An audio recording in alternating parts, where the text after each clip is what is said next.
پیارے بھائیو، السلام علیکم ورحمۃ اللہ وبرکاتہ۔ ماضی قریب میں ایک بہت بڑے عالم گزرے ہیں جنہیں امام السفارینی کہا جاتا ہے، حنبلی عالم تھے۔ ان کا نام محمد ابن احمد اور ان کی کنیت ابو العون یا ابو عبداللہ ہے۔ بہت سی کتابیں ان کی عربی میں ہیں اور اہل علم جانتے ہیں کہ اللہ تعالیٰ نے اس شخص کو کتنے علم سے نوازا تھا، خاص طور پر حدیث میں تو وہ بہت بڑے عالم تھے۔ ان کی ایک کتاب ہے البحور الزاخرہ، جس میں موت، قبر اور یہ جو ہے وہ چیزوں کا انہوں نے ذکر کیا ہے، اس موت سے متعلقہ اور قبر سے، برزخ سے متعلق جو امور ہیں ان کا ذکر کیا ہے۔ 2 جلدوں میں کتاب چھپی ہے۔ اس کی پہلی جلد صفحہ 159 اور 60 پر انہوں نے اپنے زمانے کا ایک واقعہ لکھا۔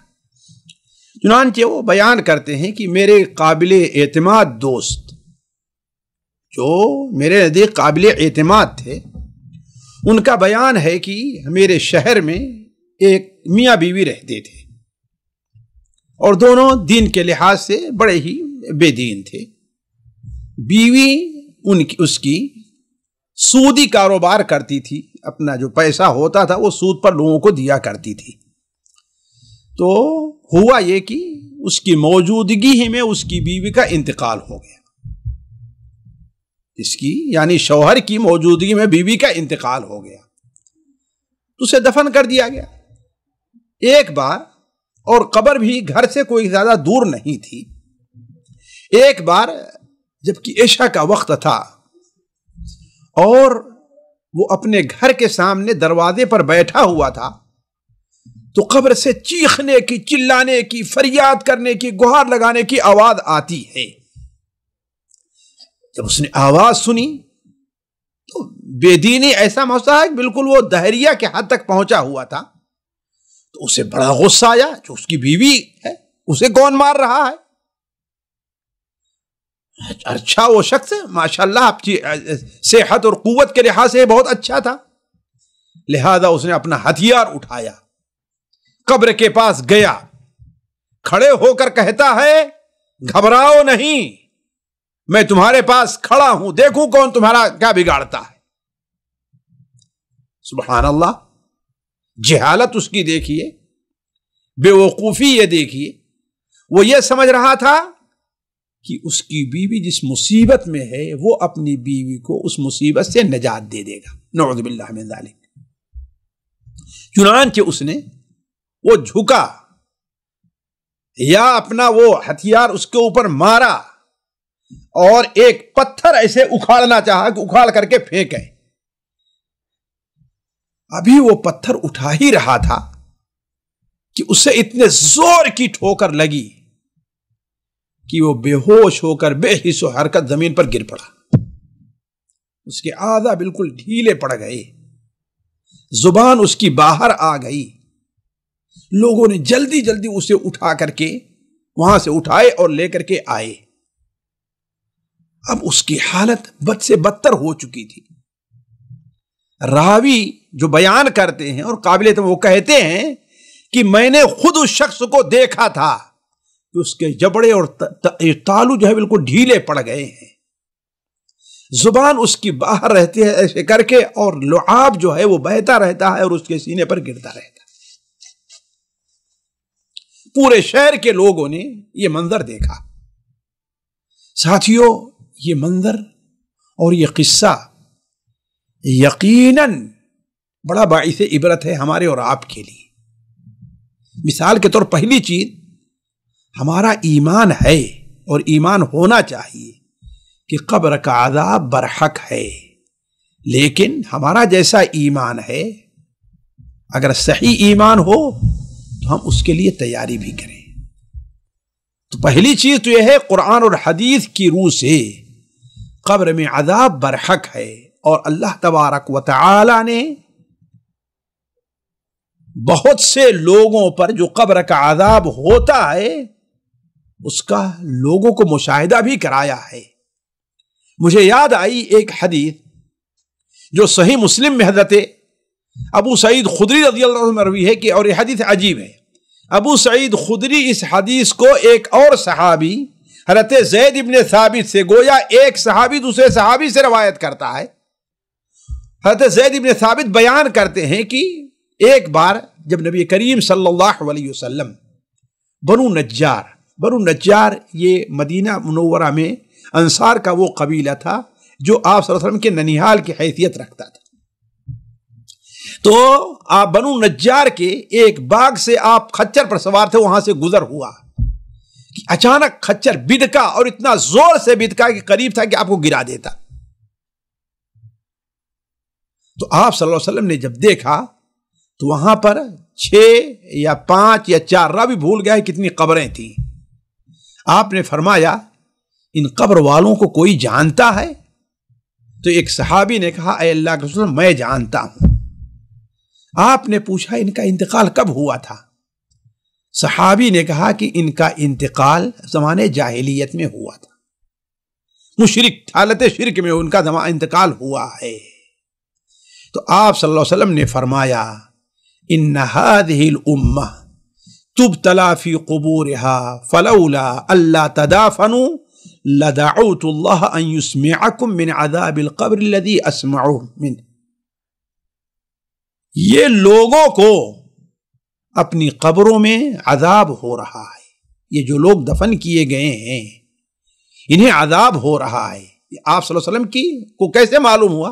پہلے تو آپ کی سواری بدکی، جس خچر سوار تھے وہ ایسا زور سے بدکا کہ خطرہ تھا آپ کہیں گر نہ جائیں، تو آپ نے فرمایا کہ انہیں عذاب ہو رہا ہے۔ اور پھر آپ نے کیا فرمایا؟ اگر یہ خدشہ نہ ہوتا کہ تم اپنے مردوں کو قبر میں دفن کرنا چھوڑ دو گے تو میں اللہ سے دعا کرتا کہ وہ تمہیں بھی قبر کا عذاب اور اس کی آواز سنائے جو میں سن رہا ہوں۔ پھر آپ صلی اللہ علیہ وسلم نے صحابہ کرام کی طرف اپنا رخ کیا اور فرمایا عذاب جہنم سے اللہ کی پناہ چاہو، اللہ کی پناہ مانگو۔ تو ہم لوگوں نے کہا نعوذ باللہ من عذاب النار، جہنم کے عذاب سے اللہ کی پناہ ہے، آگ کے عذاب سے اللہ کی پناہ ہے۔ آپ نے پھر فرمایا تعوذوا باللہ من عذاب القبر، قبر کے عذاب سے اللہ کی پناہ مانگو۔ تو ہم صحابی سب نے کیا کہا؟ نعوذ باللہ من عذاب القبر، ہم قبر کے عذاب سے اللہ کی پناہ چاہتے ہیں۔ پھر آپ نے فرمایا تعوذوا باللہ من الفتن ما ظہر منها وما بطن، تمام ان فتنوں سے جو ظاہر ہیں اور تمام وہ فتنے جو پوشیدہ ہیں، ان تمام فتنوں سے اللہ تبارک و تعالیٰ کی پناہ چاہو۔ تو صحابی کہتے ہیں ہم لوگوں نے کہا کہ نعوذ باللہ من الفتن ما ظہر منها وما بطن، ہم ان تمام فتنوں سے اللہ کی پناہ چاہتے ہیں جو ظاہر ہیں اور جو پوشیدہ ہیں۔ پھر آپ صلی اللہ علیہ وسلم نے ارشاد فرمایا تعوذوا باللہ من فتنۃ الدجال، اللہ کے سے پناہ مانگو دجال کے فتنے سے۔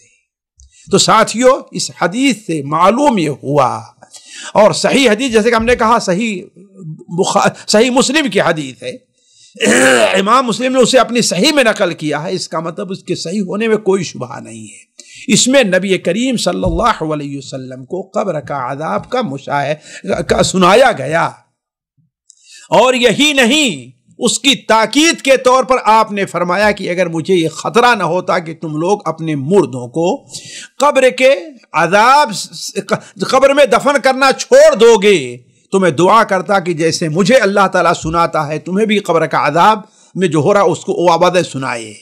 دوسرا فائدہ، عذاب قبر ایک غیبی چیز ہے، یعنی غور کریں، ہم دیکھتے نہیں کہ مردے کو عذاب ہو رہا ہے، بسا اوقات قبر کھودیں گے پھر بھی نہیں دیکھتے ہیں، ہم سنتے نہیں ہیں، لیکن ہمارا ایمان پر، ہمارا غیب پر ایمان ہے، اور یہ مومن کی پہلی صفت بیان ہوئی ہے سورہ بقرہ میں، ھدی للمتقین الذین یؤمنون بالغیب۔ تو ساتھیو ہمارے ایمان کا مسئلہ ہے اور یہ بڑی اہم چیز ہے۔ اہل سنت و جماعت کے عقیدے میں یہ بات ہے کہ قبر کا عذاب اور اس میں نیک لوگوں کو آرام ملنا یہ برحق ہے۔ تو اصل کیا ہے؟ یہ غیبی چیز ہے، لیکن اللہ تبارک و تعالی ہمیں اور آپ کو متنبہ کرنے کے لیے بسا اوقات اسے ہمارے سامنے ظاہر کر دیتا ہے، کچھ لوگوں کو سنا دیتا ہے، کچھ لوگ دیکھ لیتے ہیں، کچھ لوگوں کا اس کا مشاہدہ ہوتا ہے، کبھی خواب میں کسی کو اندازہ لگ جاتا ہے۔ یہ صرف اسی لیے کہ ہمیں اور آپ کو عبرت ہو، ورنہ اصل یہ ہے کہ قبر کا عذاب کوئی دیکھتا نہیں ہے۔ تیسرا فائدہ ساتھیو، سود ان عظیم گناہوں میں سے ہے جن پر جہنم میں تو عذاب ہوگا ہی، جن پر حشر کے میدان میں تو عذاب ہوگا ہی، اس کے ساتھ ساتھ قبر میں بھی سود پر عذاب ہوگا۔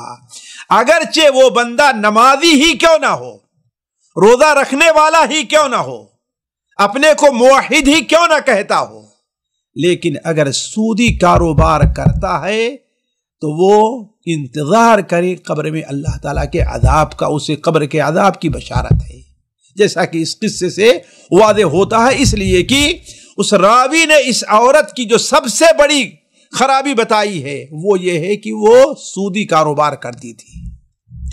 چوتھا فائدہ ساتھیو، اللہ کے عذاب سے کوئی کسی کو نجات نہیں دے سکتا، کوئی نجات نہیں دے، جتنا ہی طاقتور کیوں نہ ہو، جتنا ہی پہلوان کیوں نہ ہو، جتنا ہی ولی کیوں نہ ہو، کوئی کسی کو کسی کے اللہ کے عذاب سے پناہ نہیں دے سکتا۔ نبی کریم صلی اللہ علیہ وسلم نے جو اپنا پہلا خطبہ قریش کے سامنے دیا تھا، اس میں آپ نے کیا بیان فرمایا تھا؟ اے بنو عبد مناف، اے بنو کعب بن لوئی، انقذوا انفسکم من النار، اپنے آپ کو جہنم کی آگ سے بچا لو۔ آخر میں کیا فرمایا؟ اے محمد اللہم صلی اللہ علیہ وسلم کی بیٹی فاطمہ، تو اپنے آپ کو اللہ کے عذاب سے بچا لے، میں تیرے کسی کام نہیں آ سکتا۔ تو معلوم یہ ہوا کہ اللہ کے عذاب سے کوئی کسی کو نجات نہیں دے سکتا ہے، اور نہ ہی اللہ کے عذاب سے بچنے کی کسی کے اندر طاقت ہے۔ اللہ نے فرشتوں کو بڑی طاقت دی، بڑی طاقت دی ہے، اتنی طاقت فرشتوں کے پاس ہے، اتنی طاقت ہے کہ حضرت جبرائیل کو اللہ نے اتنی طاقت دی ہے کہ قوم لوط کی آبادی، پوری آبادی کو، ان کے گھروں، ان کے جانوروں اور خود ان کو حضرت جبرائیل نے اپنے ایک ہاتھ سے اٹھایا اور تھوڑا سا نہیں آسمان تک لے گئے اور پھر وہاں سے پلٹ دیا۔ تو فرشتوں کو اللہ تعالیٰ نے بڑی طاقت دی، اور عذاب پر مسلط کن کو کیا گیا عذاب دینے کے لیے؟ اللہ تعالیٰ کے فرشتے ہیں۔ تبھی تو اللہ تبارک و تعالی نے ابو جہل اور مکہ کے مشرکین کو دھمکی دی ہے، فَلْيَدْعُ نَادِيَهْ سَنَدْعُ الزَّبَانِيَةَ، میں اپنے ہرکاروں کو بلاتا ہوں، سَنَدْعُ الزَّبَانِيَةَ۔ تو گویا فرشتے اللہ تعالیٰ کے عذاب پر جو مسلط ہیں، ان سے نپٹنے کی کسی کے اندر کوئی طاقت نہیں ہے۔ تبھی تو اللہ تعالیٰ فرماتا ہے علیہا ملائکۃ غلاظ شداد لا یعصون اللہ ما امرہم۔ جہنم میں عذاب دینے پر، جہنم کی نگرانی پر کیا مسلط ہیں؟ علیہا ملائکہ، ایسے فرشتے ہیں، غلاظ، جو بڑے ہی سخت دل ہیں، بڑے ہی سخت دل ہیں۔ بلکہ حضرت عبداللہ ابن عمر کہتے ہیں کہ جہنمی 40 سال تک پکارتے رہیں گے، یا مالک لیقضی علینا ربک، اے مالک جو جہنم کے داروغہ ہیں، اپنے رب سے سفارش تو کیجئے کہ ہمارا خاتمہ کر دے، ہمیں موت آ جائے۔ لیکن اتنے سخت دل ہیں، اللہ نے سخت دل بنایا ہے، ان کو ان کے چیخنے جلنے کا رحم نہیں آئے گا ان کے اوپر، اور یہ بھی نہیں کہ فوراً جواب دے دے۔ 40 سال کے بعد کیا جواب دیں گے؟ انکم ماکثون، باتیں نہ کرو، تمہیں اسی میں رہنا۔ تو غلاظ شداد ہے، بڑے طاقتور ہیں، ان سے کسی کو نپٹنے کی ان سے نپٹنے کی کسی کے پاس طاقت نہیں ہے۔ یہ لا یعصون اللہ ما امرہم، اور جس چیز کا حکم دیا گیا ہے اس میں اللہ کی نافرمانی نہیں کرتے ہیں، اور صرف نافرمانی ہی نہیں، وَيَفْعَلُونَ مَا يُؤْمَرُونَ، تاخیر بھی نہیں کرتے، فوراً ہی اس کے اوپر عمل کر لیتے ہیں۔ پانچویں چیز ساتھیو، غیب کی باتوں پر ایمان نہ لانا اور اس کی تحقیر کرنا برے نتائج کا سبب ہے۔ وہ میاں یہ سمجھتے تھے کہ ہاں ہم ان فرشتوں سے نپٹ لیں گے، تبھی تو اپنی بیوی کے لیے انہیں غصہ آیا. پہلوان ویسے بھی بیوقوف ہوتے ہیں، ہے نا، ان کے اتنی رگڑائی کی جاتی ہے کہ ان کا سارا دماغ جو ہے وہ پگھل جایا کرتا ہے. تو اپنے آپ بڑے طاقتور تھے، سمجھ رہے تھے کہ بس بیوی کو ہمارے عذاب و رحم ان سے نپٹ لیں گے، اور بس ایک ہی جھٹکا لگا ہے کہ اپنے ساری زندگی اپنی ان کی تباہ اور برباد ہو گئی. تو اللہ غیب کی باتوں پر ایمان لانا اور ان کی تحقیر کرنا برے نتائج کا سبب ہے. لہذا ساتھیوں، ہمیں یہ عبرت لینی چاہیے کہ غیب کی جو بات بھی قرآن اور حدیث سے ثابت ہے، ہمیں اس کا مذاق نہیں اڑانا چاہیے. دین کی باتوں کا مذاق اڑانا اپنے آپ کو کفر میں داخل کر لینا ہے. داڑھی کا مذاق اڑانا، مسواک معمولی چیز ہے اس کا مذاق اڑانا، یہ کسی انسان کے مومن کے لیے جائز نہیں ہے. تو غیب کی جو باتیں بھی ہیں، ثواب سے متعلق ہیں یا عذاب سے متعلق ہیں، ہمیں اس کے اوپر آمنا و صدقنا، یہ ہمارے ایمان کا امتحان ہے. نہ یہ کہ ہم اس کی تعویلات کرنے لگیں اور اس کو جو ہے اس کی تحقیر وغیرہ کرنا شروع کر دیں. چھٹا فائدہ ساتھیوں، ہم میں سے ہر شخص کو قبر کے عذاب سے بچنے کی دعا کرنی چاہیے اور بچنے کے اسباب جمع کر لینا، اکٹھا کرنے کی کوشش کرنی چاہیے. ہر شخص جس کے پاس ساتھیوں وہ منظر بڑا ڈراؤنا ہوگا، بڑا خطرناک ہوگا. بعض چیزیں ہوتی ہیں ساتھیوں انسان کو کبھی بھولتی نہیں ہیں، انسان کو کبھی نہیں بھولتی. میرے بھی ایک ساتھی کا ایسا معاملہ ہے جو مجھے کبھی نہیں بھولتا. میرے ایک ساتھی دلی میں، ان کے ساتھ بڑا گہرا تعلق تھا، بڑی شفقت فرماتے تھے میرے اوپر. آج بھی وہ قطر کے اندر ہیں. بڑے دلیر آدمی تھے اور اگرچہ پیسہ کم ہو لیکن ظاہر اپنے طور پر یہ ظاہر کرتے میں کسی کا محتاج نہیں ہوں، الحمدللہ بڑے ایک آفیسر کی طرح رہا کرتے تھے. ان دنوں میں دلی سے گھر آیا ہوا تھا تو وہ سفر کرتے ہیں دلی سے علی گڑھ کا.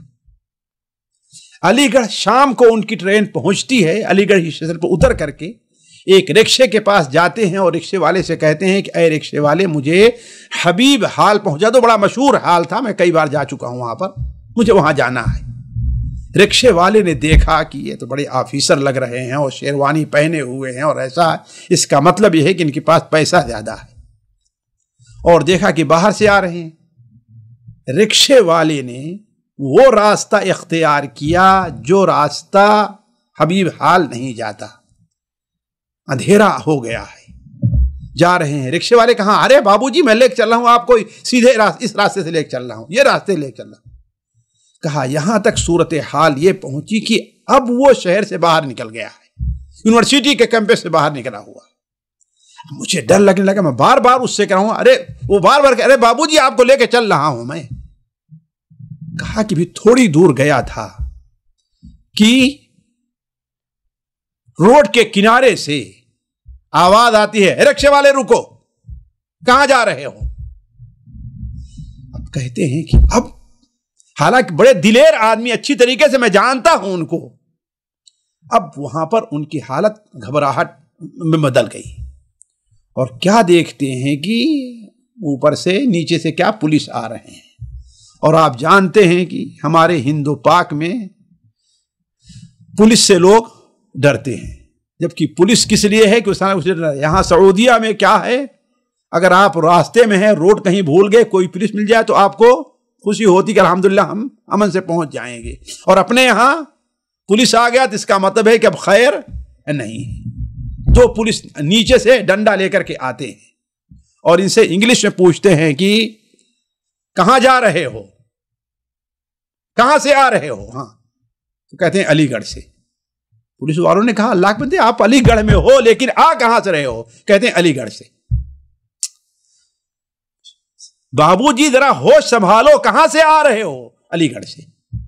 پولیس والوں نے دیکھ لیا کہ یہ گھبرا گئے ہیں تو انہوں نے کہا گھبراؤ نہیں، تم پریشان نہ ہو، سچ بتاؤ علی گڑھ تو ہے، کہاں سے آ رہے ہو؟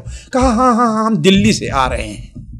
ان کا خود بیان ہے کہ ہمیں اچھی طریقے سے معلوم کہاں آنا ہے اور کہاں سے آ رہے ہیں اور کہاں جانا ہے ہم کو، لیکن اس گھبراہٹ کا عالم یہ ہے صرف 2 پولیس والوں کو دیکھ کر کے رات کی تاریکی میں، اس لیے گھبراہٹ تو یہ بھی ہوئی تھی کہ ہم کہاں جا رہے ہیں، ہمیں تو یہ لے جا رہا ہے کہیں، ہو سکتا ہے یہ رکشے والا ان سے ملا ہو دونوں سے اور ہمیں یہاں پر لوٹ لیں گے، یہ قتل نہ کر دیں ہم کو۔ تو کہا، جب انہوں نے سمجھایا تب مجھ سے کہا، اور مجھے حبیب حال جانا ہے، تو کہا یہ تو بدبخت تمہیں کہیں لے کر جا رہا تھا، وہاں مار کر کے پھینک دیتا، تم وہاں کہاں جا، ادھر کہاں جا رہے ہو؟ اور اس کو ڈنڈے مارا پولیس والے، رکشے والے کو پولیس والے نے، اور کہا کہ لے جا کر کے ان کو وہاں چھوڑ کر کے آؤ۔ تو بات یہ کہنی تھی کہ یہ گھبراہٹ کا عالم اس دنیا کے اندر ہے، تو یہ جائے کہ ہم اور آپ قبر میں ہوں گے، ہمارا کوئی ساتھی نہیں ہوگا، تنہائی ہوگی، اور جب خوفناک صورت میں دہشت پھیلانے دینے والے فرشتے ہمارے پاس 2 آئیں گے، ان کے پاس ہتھیار ہوں گے خطرناک، تو ہمارے آپ کے ہوش کہاں رہ جائیں گے؟ کہاں رہ جائیں گے؟ اگر اللہ نے ہماری آپ کی مدد نہ کی تو ہم اور آپ صحیح جواب یا معلوم ہونے کے بعد صحیح جواب نہیں دے پائیں گے۔ اسی لیے اللہ تعالیٰ یثبت اللہ الذین آمنوا وعملوا الصالحات بالقول الثابت فی الحیات الدنیا وفی الآخرہ، جو لوگ ایمان لے اللہ تعالیٰ قول ثابت کے ذریعے سے جو ہے انہیں ثابت قدمی عطا فرمائے گا۔ حدیث میں ہے کہ یہ عذاب قبر کے سوال اور جواب سے متعلق ہے، لہذا ہر شخص کو قبر کے عذاب سے بچنے کے لیے اسباب تیار کرنا چاہیے، اور سب سے پہلا سبب اس کا کیا ہے؟ اپنے ایمان کی تصحیح، اس لیے کہ اللہ تعالیٰ نے قرآن مجید میں فرمایا، اور یہی سوال کیا جائے گا تمہارا رب کون ہے، تمہارا نبی کون ہے، تمہارا دین کیا ہے، یہی سوال ہوگا، اور یہی ایمان کی اساس بنیاد ہے۔ اس کو اچھی طریقے سمجھنے کی ضرورت ہے، ان 3 چیزوں کو، تمہارا رب کون ہے، تمہارا نبی کون ہے، تمہارا دین کیا ہے۔ تو سب سے پہلی چیز جو ہمیں قبر کے عذاب سے نجات دینے والی ہے وہ کیا ہے؟ ایمان ہے۔ یثبت اللہ الذین آمنوا بالقول الثابت، کون، کن کو اللہ ثابت قدم رکھے؟ الذین آمنوا، جو ایمان لے آئے ہیں۔ تو ہمیں ایمان کو اپنے پختہ کرنا چاہیے۔ دوسری چیز، ہمیں اور آپ کو کبائر سے پرہیز کرنا چاہیے۔ جس طریقے سے سود کھانا کبیرہ گناہ ہے، آج یہ کبیرہ گناہ بالکل عام ہو چکا ہے، لوگ پرواہ نہیں کرتے ہیں، خاص طور پر یہاں کمانے والے لوگ۔ تو شاید ہی کوئی ایسا بچا ہو جو بینکوں میں اپنا پیسہ رکھے، کوئی اناری اکاؤنٹ ہے، کوئی کناری ہے، کوئی فلاں ہے، کوئی فلاں ہے، کوئی فلاں ہے، رکھے ہوئے ہیں آپ۔ تو قبر کے عذاب کا سبب کیا ہے؟ کبیرہ گناہ ہے۔ اسی طریقے سے بکثرت نیک اعمال کرنا، یہ بھی انسان کو قبر کے عذاب سے بچاتے ہیں۔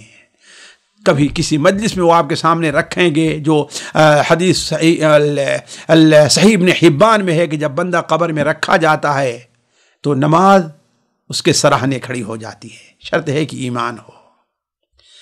زکوٰۃ اور روزہ اس کے دائیں بائیں طرف، زکوٰۃ اور روزے میں سے ایک چیز، اور اعمال خیر پیر کے پاس جب فرشتے آنے لگتا ہے تو کہتے میرے پاس سے یہاں تک آنے کی گنجائش نہیں ہے، اسے نہیں ڈرا سکتے، گھبرا نہیں سکتے ہو تو۔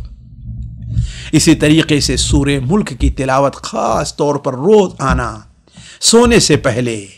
حضرت عبداللہ مسعود بیان کرتے ہیں کہ ہم لوگ اللہ کے رسول زمانے میں اسے المانعہ کہتے تھے، یعنی قبر کے عذاب سے نجات دینے والی چیز۔ نبی صلی اللہ علیہ وسلم کے ایک صحابی، ان کو معلوم نہیں تھا کہ یہاں پر قبر ہے، وہاں نماز پڑھے اور وہیں پر سو گئے، تو انہیں خواب میں آیا کہ اسی قبر سے کوئی شخص سورہ ملک کی تلاوت کر رہا ہے۔ جب اللہ کے رسول صلی اللہ علیہ وسلم نے آ کر کے بتایا تو آپ نے فرمایا کہ ہاں، یہ عذاب قبر سے نجات دینے والی چیز ہے۔ اسی طرح دعا کرنا، اس لیے کہ اس حدیث میں، جیسے جو حدیث ہم نے آپ کے سامنے رکھی، اس میں اللہ کے رسول نے کیا بیان فرمایا؟ تعوذوا باللہ من عذاب القبر، قبر کے عذاب سے اللہ تعالیٰ کی پناہ چاہو۔ اللہ تعالیٰ سے دعا ہے کہ اللہ تعالیٰ ہمیں اور آپ کو قبر کے عذاب سے نجات دے، قبر کے اندر منکر نکیر کے سوال اور جواب کے موقع پر ہمیں اور آپ کو ثابت قدم رکھے، اللہ تعالی ہمیں قبر کی گھبراہٹ سے پریشانی سے ہماری آپ کی حفاظت فرمائے. اللہ تعالی ہماری اور آپ کی قبر کو جنت کی کیاریوں میں تبدیل کر دے. اللہ تعالی ہماری اور آپ کی قبر کو جہنم کا گڑھا نہ بنائے. والسلام علیکم ورحمۃ اللہ وبرکاتہ. سامعین کرام، ہمارے علمی اور عوامی دروس اور سوال و جواب کی مجلسوں سے آپ خود بھی مستفید ہوں اور اپنے دوست و احباب کے ساتھ بھی شیئر کریں. عین ممکن ہے کہ آپ کے شیئر سے کسی کی اصلاح اور آپ کے لیے صدقہ جاریہ بن جائے. واٹس ایپ پر اسلامک میسج حاصل کرنے کے لیے نمبر نوٹ فرمائیں: یعقوب عزیز 00966 5089 59707. واٹس ایپ سوال جواب گروپ میں ایڈ ہونے کے لیے نمبر نوٹ فرمائیں: عبدالسلام عمری 00966 502627 622. نمبر بھیجتے ہوئے نام اور پتہ ضرور لکھیں. اسی طرح ہمارے یوٹیوب چینل اسلامی دعویٰ کو ضرور سبسکرائب کریں تاکہ ہماری ہر نئی اور اہم ویڈیو کی اطلاع آپ کو فوری حاصل ہو جائے. تمام دروس، مقالات اور سوال و جواب سیریز کے لیے ہماری مشہور ویب سائٹ www.islamidawah.com کا مشاہدہ کرتے رہیں. السلام علیکم ورحمۃ اللہ وبرکاتہ.